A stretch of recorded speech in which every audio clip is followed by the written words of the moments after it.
শান্তিনিকেতনে এখনও যেই মানুষগুলোর জন্য এখানকার ঐতিহ্যটা এখনও বরাবর রয়েছে, সেই মানুষগুলো এখান থেকে এখনও পর্যন্ত বিলুপ্ত হয়ে যায়নি।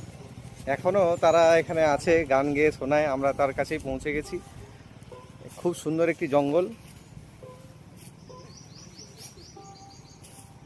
তো এখানে একটি মনোরম দৃশ্য আমরা দেখতে পেয়ে আমরা দাঁড়ালাম। তো চলুন তার সাথে আমরা সাক্ষাৎকার করি।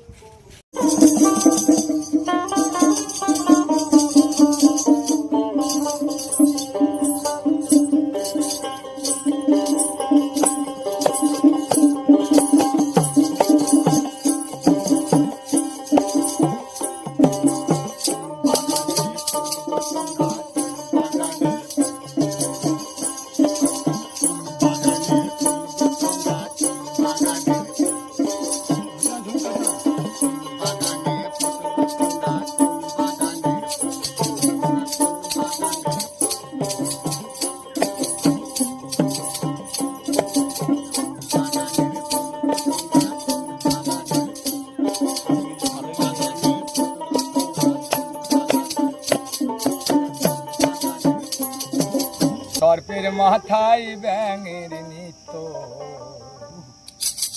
ময়ূর কেমন নাচে, তামাশা দেখলাম গিয়ারে, ওই একটা মালা নদীর তরে। সর্পের মাথায় ব্যাঙের নৃত্য, ময়ূর কেমন নাচে, তামাশা দেখলাম গিয়ারে, তামাশা দেখলাম।